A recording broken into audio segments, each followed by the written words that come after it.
한국이 전 세계 1등이라고요? 농담하지 마세요. 여기 하버드 교수는 전 세계 사람들이 한국의 본 모습을 알아야 한다고 이야기하는데요. 하버드 교수는 무슨 일을 겪었을까요? 안녕하세요. 저는 프리드리히 바우어라고 합니다. 독일에서 태어나 자랐고, 현재는 하버드 대학교 교통공학과 교수로 재직하며 AI 교통 시스템, 대중교통 효율성, 그리고 교통 인프라 비교 연구를 수행하고 있습니다. 저는 오랜 시간 동안 독일과 미국의 교통 시스템이 세계 최고 수준이라는 확신을 가지고 연구를 진행해 왔으며, 특히 독일의 아우토반과 철도 시스템, 미국의 대규모 도로망과 자동차 중심 교통 시스템이 타 국가들보다 앞선다고 믿고 있었어요. 그렇기에 최근 한국이 교통 시스템 분야에서 세계적인 찬사를 받고 있다는 사실을 접했을 때, 저는 솔직히 쉽게 받아들이기 어려웠습니다. 물론 수많은 논문과 연구 보고서에서는 한국의 교통 시스템이 혁신적이며 효율적이라고 강조하고 있었지만, 직접 경험해보지 않고는 이를 객관적으로 판단할 수 없다고 생각했어요. 그러던 중 하버드 연구소에서 한국 교통 시스템을 연구해달라는 요청을 받았고, 저는 단순히 보고서를 작성하는 것이 아니라 실제로 현장을 경험하고 객관적인 데이터를 수집하는 것이 필수적이라고 판단했습니다. 연구의 주요 목표는 한국의 교통 시스템을 세밀히 조사하고, 이를 독일과 미국의 시스템과 비교하여 어떤 요소들이 우수하고 또 어떤 부분들이 개선될 여지가 있는지를 분석하는 것이었어요.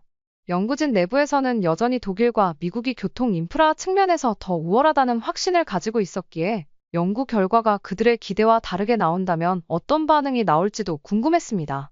그러나 저는 연구자로서 감정적 판단이 아닌 오로지 사실과 데이터에 기반한 결론을 내리겠다고 스스로 다짐했습니다.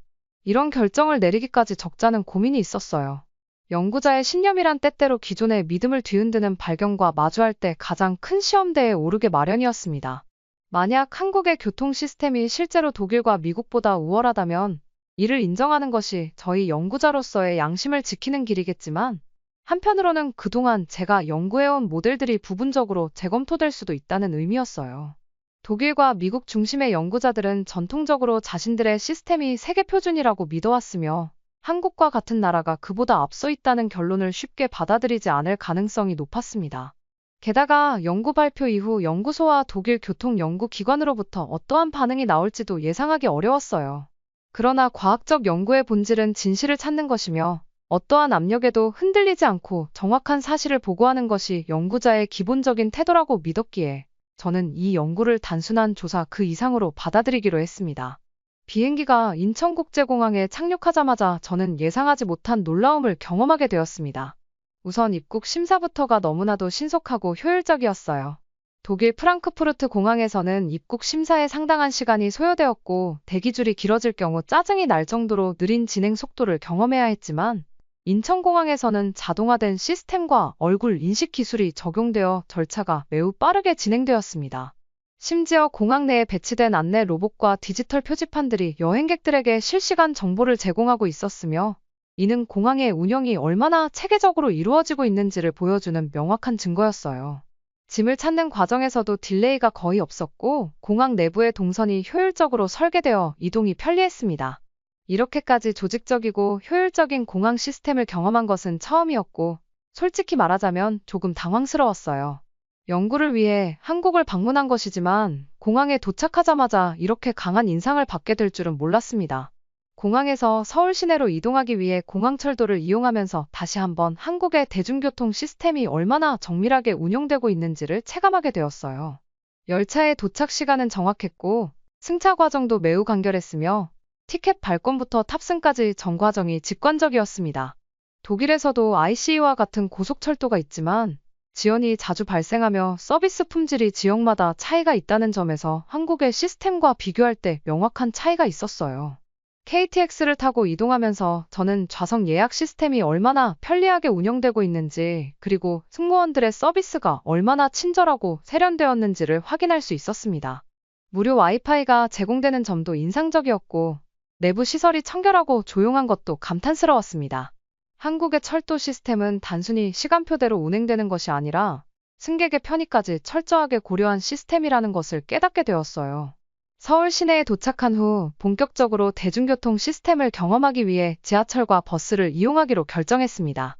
처음에는 단순히 시설과 운영 방식을 비교하는 것이 주요 목표였지만, 시간이 지날수록 한국의 교통 시스템이 단순히 기술적 우수성을 넘어 얼마나 세밀한 부분까지 고려되어 있는지 자연스럽게 체감하게 되었어요. 지하철역으로 들어서면서 가장 먼저 시선을 사로잡은 것은 역 내부의 구조와 분위기였습니다. 출입구부터 플랫폼까지의 동선이 깔끔하고 체계적으로 정리되어 있었으며 벽면에는 실시간 도착 정보와 노선도를 안내하는 대형 디지털 화면이 설치되어 있어 방향을 쉽게 찾을 수 있었어요. 곳곳에는 엘리베이터와 에스컬레이터가 배치되어 있었고, 심지어 점자 블록과 음성 안내 시스템이 설치되어 있어 교통 약자를 위한 배려가 철저하게 이루어지고 있다는 점이 인상적이었습니다. 승강장으로 내려가는 동안 저는 베를린의 전철인 유반이나 S방과 비교하지 않을 수 없었습니다. 독일에서도 대중교통이 잘 발달되어 있지만 많은 역들이 노후화되어 있으며 엘리베이터가 부족한 경우도 많아 휠체어나 유모차를 이용하는 승객들이 불편을 겪는 일이 흔했습니다. 또한 역마다 시설 수준이 일정하지 않아 한 역에서는 현대적인 시스템을 갖추고 있지만 다른 역에서는 오래된 표지판과 낡은 좌석이 그대로 남아있는 경우도 많았어요. 그러나 서울의 지하철역은 전반적으로 균일한 수준의 시설을 유지하고 있었으며 현대적인 디자인과 기능성을 동시에 갖추고 있었습니다. 승강장에 도착해보니 이미 여러 명의 승객들이 승차를 기다리고 있었지만 특이한 점은 사람들이 자연스럽게 줄을 서서 대기하고 있다는 것이었어요. 출입문이 열릴 지점을 정확히 예측할 수 있도록 바닥에 가이드라인이 표시되어 있었고 승객들은 정해진 공간에서 차례로 줄을 서고 있었습니다. 승차와 하차가 동시에 이루어지는 과정에서도 혼잡함 없이 질서가 유지되었으며 누구도 서두르거나 밀치지 않았어요. 독일에서는 종종 사람들이 한꺼번에 몰려들거나 승객들이 내리기도 전에 무리하게 탑승하는 모습을 볼 수 있었는데 한국에서는 이러한 현상을 찾아볼 수 없었습니다. 지하철 내부에 들어서자 또 한 번 감탄할 수밖에 없었습니다. 우선 차량 내부가 매우 청결하고 정돈되어 있었으며 조명이 밝고 차분한 분위기를 유지하고 있었어요.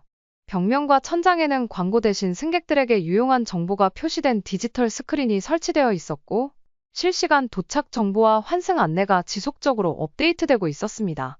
독일에서도 일부 노선에서는 실시간 안내 시스템을 도입하고 있지만 서울처럼 체계적이고 직관적으로 구성된 사례는 많지 않았어요.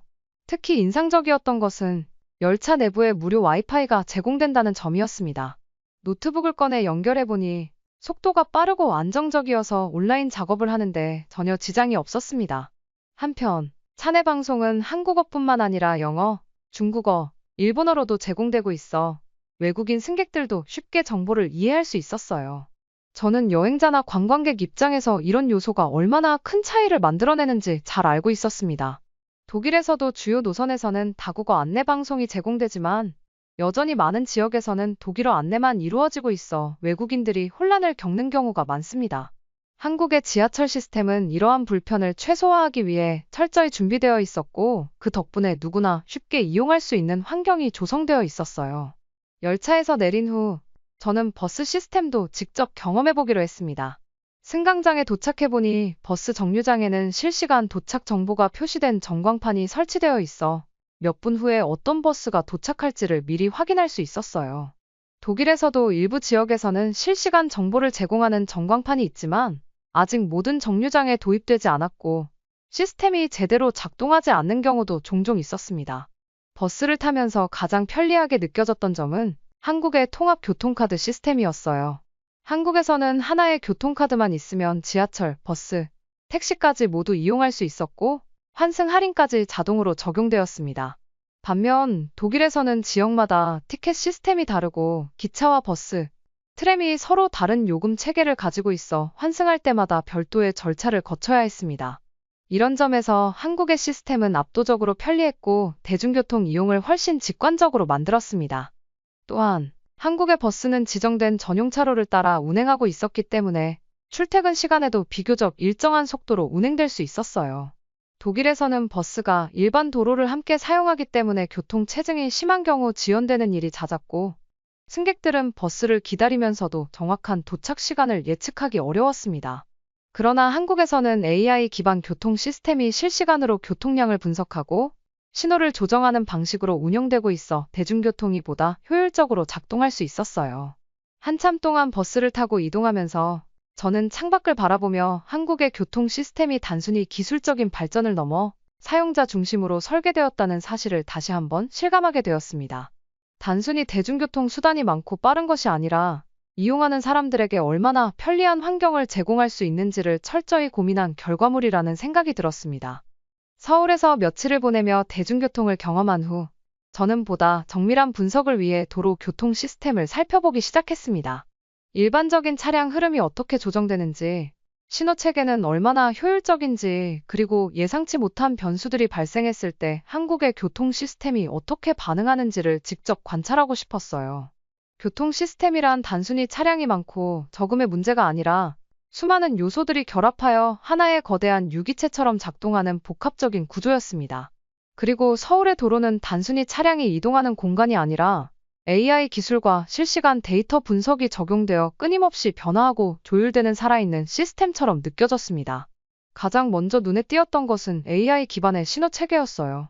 독일에서도 최근 들어 스마트 신호 체계를 도입하고 있지만 여전히 많은 지역에서는 정해진 시간 간격에 따라 신호가 바뀌는 방식이었습니다. 그러나 서울에서는 신호등이 실시간으로 교통량을 분석하고 차량 흐름에 맞춰 자동으로 조정되고 있었어요. 교차로를 지날 때마다 신호 변경이 기계적으로 이루어지는 것이 아니라 특정 방향에서 차량이 몰릴 경우 해당 방향의 신호 시간이 자연스럽게 조정되었고, 차량이 적은 방향은 신호 대기 시간이 짧아지는 방식으로 운영되고 있었습니다. 이는 단순한 이론이 아니라 실제로 운전자의 체감 속도를 변화시키는 중요한 요소였어요. 실제 도로에서 이를 실감한 순간은 러시아워 시간대의 강남대로를 지나던 때였습니다. 보통 출퇴근 시간에 도심은 차량이 몰려 정체가 발생하기 마련인데 저는 의외로 교통 흐름이 일정하게 유지되는 것을 보고 놀라지 않을 수 없었어요. 실시간 교통량 분석 시스템이 적용되어 있어 도로 위에 차량이 특정 구간에서 정체될 경우 AI가 이를 감지하고 주변 신호 체계를 자동으로 조정해 전체적인 흐름을 조절하고 있었습니다. 즉, 어떤 도로에서는 차량이 갑자기 늘어나면 신호 시간이 길어지고 반대로 차량이 적은 구간에서는 신호 대기 시간이 줄어들어 불필요한 정체가 발생하지 않도록 설계되어 있었어요. 무엇보다도 AI 기반 시스템이 가장 강력하게 작동하는 순간은 사고가 발생했을 때였습니다. 제가 직접 목격한 것은 아니었지만 현지 교통 관계자로부터 들은 이야기로는 도로에서 사고가 발생할 경우 기존의 교통 시스템에서는 경찰이 출동하여 상황을 정리하고 교통 흐름을 재조정하는 데 상당한 시간이 걸리는 경우가 많았지만 한국에서는 AI가 즉각적으로 사고 지역을 감지하고 해당 도로의 신호 체계를 조정하여 우회 도로를 활성화하는 방식으로 신속하게 대응하고 있었어요. 또한 한국의 자율주행 기술이 이미 도로 위에서 실험 단계를 넘어 실제 운영 단계로 접어들고 있다는 점도 주목할 만했습니다. 독일에서도 자율주행 차량 연구가 활발히 진행되고 있으며 일부 지역에서는 시범 운행이 이루어지고 있지만 서울에서는 이미 자율주행 버스가 야간에 정식으로 운영되고 있었어요. 저는 이를 직접 타보기 위해 일정 시간을 내어 자율주행 버스를 경험해 보았습니다.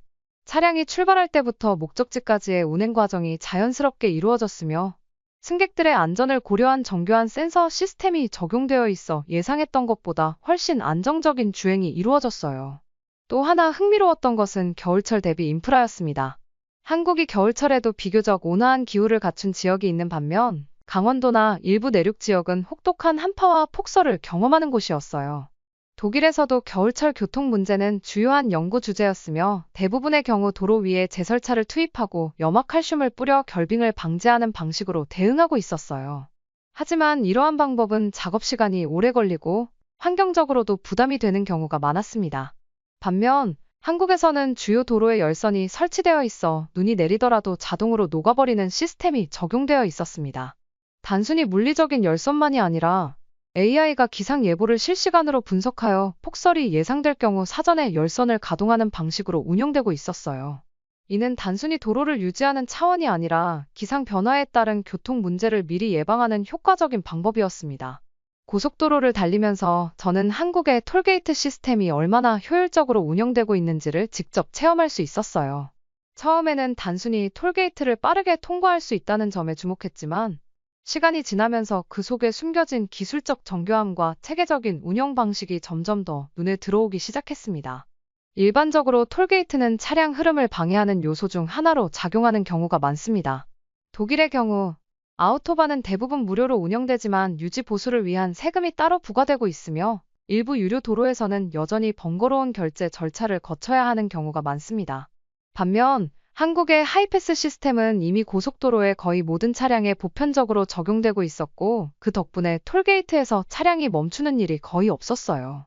처음 하이패스를 경험했을 때 저는 순간적으로 이렇게 간단한 시스템이 왜 모든 나라에서 보편화되지 않았을까 하는 의문이 들었어요. 고속도로를 주행하는 동안 차량들은 일정한 속도를 유지한 채 자연스럽게 톨게이트를 통과하고 있었고, 톨게이트 자체도 단순한 결제 시설이 아니라 첨단 기술이 접목된 하나의 교통 제어 시스템처럼 기능하고 있었습니다.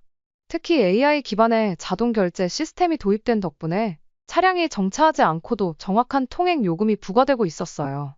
이 과정에서 가장 흥미로웠던 것은 단순히 결제만 자동으로 이루어지는 것이 아니라 AI가 교통 흐름을 분석하여 차량이 몰리는 특정 시간대에는 추가 차선을 개방하거나 신호 체계를 조정해 혼잡을 최소화하는 방식으로 운영된다는 점이었습니다.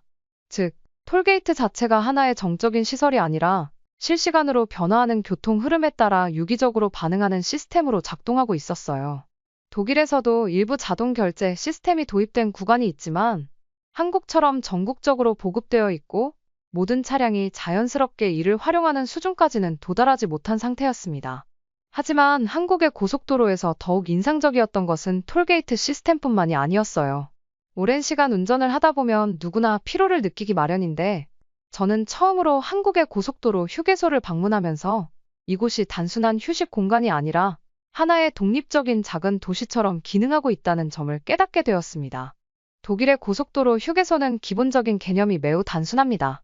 운전자가 휴식을 취할 수 있는 공간과 간단한 음식점, 그리고 주유소가 있는 정도이며 일부 시설에서는 숙박이 가능한 모텔이나 샤워 시설이 제공되기도 합니다.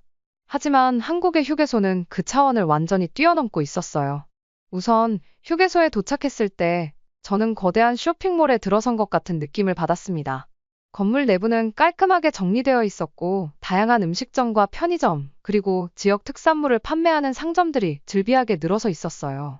저는 운전 중 가벼운 간식을 사기 위해 안으로 들어갔지만 음식의 종류가 예상했던 것보다 훨씬 다양해서 오히려 어떤 것을 선택해야 할지 고민이 될 정도였습니다. 단순히 패스트푸드나 가벼운 샌드위치 정도가 아니라 각 지역의 특산물을 활용한 다양한 요리가 판매되고 있었고 그 품질 또한 매우 높은 수준이었어요. 특히 인상적이었던 점은 단순히 방문객들을 위한 편의 시설이 마련되어 있는 것이 아니라 운전자들이 충분히 피로를 풀 수 있도록 설계된 공간들이 마련되어 있다는 것이었습니다. 실내외에 마사지 의자가 비치된 공간이 있었고 졸음쉼터라고 불리는 별도의 공간이 마련되어 있어 운전자들이 잠시 휴식을 취할 수 있도록 배려하고 있었어요. 독일에서도 일부 고속도로 휴게소에서는 간단한 휴식 공간이 마련되어 있지만 한국처럼 체계적으로 피로를 해소할 수 있는 환경이 조성되어 있는 경우는 드뭅니다. 또한 한국의 휴게소는 단순히 운전자만을 위한 공간이 아니라 동승자나 가족 단위 여행객들을 위한 시설도 충실하게 갖추고 있었어요. 어린이 놀이공간이 마련된 휴게소도 있었고 심지어 반려동물을 위한 전용 산책 공간이 제공되는 곳도 있었습니다. 이처럼 한국의 고속도로 휴게소는 단순한 쉼터의 개념을 넘어 도로 위에서 새로운 경험을 제공하는 하나의 목적지가 되어 있었어요. 이러한 모든 요소를 직접 체험하면서 저는 한국의 교통 인프라가 단순히 이동의 효율성을 넘어서 이동하는 사람들의 경험까지 고려하는 방식으로 발전해 왔다는 것을 실감하게 되었습니다. 독일에서는 교통 시스템이 철저하게 차량 중심으로 설계되어 있고 운전자의 경험보다는 시스템의 안정성과 경제성에 더 초점을 맞추고 있는 경우가 많습니다. 하지만 한국에서는 차량뿐만 아니라 운전하는 사람, 함께 이동하는 가족, 그리고 도로를 이용하는 모든 사람들이 어떻게 하면 보다 편리하고 쾌적하게 이동할 수 있을지까지 고려된 교통 시스템이 구축되어 있었어요. 한국에서의 연구를 마치고 돌아온 후, 저는 이전과는 전혀 다른 시각으로 교통 시스템을 바라보고 있는 제 자신을 발견하게 되었습니다. 과거에는 교통 시스템을 분석할 때 속도, 효율성, 비용 절감과 같은 요소들을 가장 중요한 기준으로 삼았지만 이제는 그보다 더 중요한 것이 있다는 사실을 깨닫게 되었어요. 바로 교통 시스템을 이용하는 사람들의 경험이었습니다. 처음에는 그 차이를 명확히 설명하기 어려웠습니다. 기존의 연구 방식대로 데이터를 분석하고 통계를 정리하면 분명히 한국의 교통 시스템이 독일이나 미국보다 앞선다는 결론이 도출되었지만 숫자로 환산할 수 없는 추가적인 요소들이 있었어요. 한국의 지하철을 타면서 버스를 이용하면서 고속도로를 주행하면서 제가 느낀 편리함과 안정감은 단순히 속도나 정시 운행률 같은 수치로 설명할 수 있는 것이 아니었습니다. 교통 시스템이란 단순히 도로와 차량, 신호 체계의 조합이 아니라 사람들이 그것을 어떻게 받아들이고 체감하는지까지 포함한 총체적인 경험이라는 것을 한국에서 깨닫게 된 것입니다. 이제 저는 기존의 연구 관점에서 벗어나 보다 포괄적인 시각으로 교통 시스템을 바라보게 되었습니다. 단순히 차량이 얼마나 빠르게 이동할 수 있는지가 아니라 도로를 이용하는 모든 사람들이 얼마나 편안함을 느낄 수 있는지, 얼마나 직관적으로 시스템을 이해할 수 있는지, 그리고 이동하는 과정에서 불편함을 최소화할 수 있는지가 중요한 평가 기준이 되어야 한다는 점을 깨닫게 되었어요. 그리고 이러한 점에서 한국의 교통 시스템은 이미 세계 최고 수준을 넘어 다른 나라들이 참고해야 할 모델이 되어야 한다고 확신하게 되었습니다. 독일과 미국이 여전히 교통 기술과 인프라에서 강점을 가지고 있는 것은 사실이지만 한국이 보여준 혁신적인 접근 방식은 그 이상이었습니다. 한국은 단순히 새로운 기술을 개발하는 것이 아니라 그 기술을 어떻게 활용하여 실제 사용자들에게 편리한 경험을 제공할 수 있을지를 고민하는 나라였어요. 이는 단순한 기술 개발보다 훨씬 더 높은 수준의 사고방식이었으며 교통공학이 지향해야 할 궁극적인 목표라고 할 수 있었습니다. 과거에는 유럽과 미국이 교통 시스템의 표준을 만들어 왔다면 이제는 한국이 전 세계 교통 시스템의 새로운 기준을 제시해야 한다고 생각하게 되었습니다. 더 이상 미국과 독일이 세계 교통공학의 중심이 아니라 한국이 교통 선진국으로서의 위치를 확고히 하고 다른 나라들이 이를 배워야 하는 시대가 온 것입니다. 이제 저는 연구자로서 기존의 이론을 뛰어넘어 한국의 교통 시스템이 어떻게 다른 나라에서도 적용될 수 있을지를 연구하고 싶어졌어요. 세계는 이제 한국을 보고 배워야 합니다. 한국이 보여준 혁신은 단순한 기술의 발전이 아니라 미래 교통 시스템이 나아가야 할 방향 그 자체였어요. 한국이 세계 최고의 교통 시스템을 갖추고 있다는 사연을 들으니 이런 세계 최고의 시스템을 누릴 수 있다는 것에 감사한 마음을 느낄 수 있었습니다. 영상을 시청해주신 모든 분들에게 감동과 행운이 가득하시길 바라며 오늘도 시청해주셔서 정말 감사합니다. 구독을 눌러주시면 더 좋은 영상으로 보답해드리겠습니다.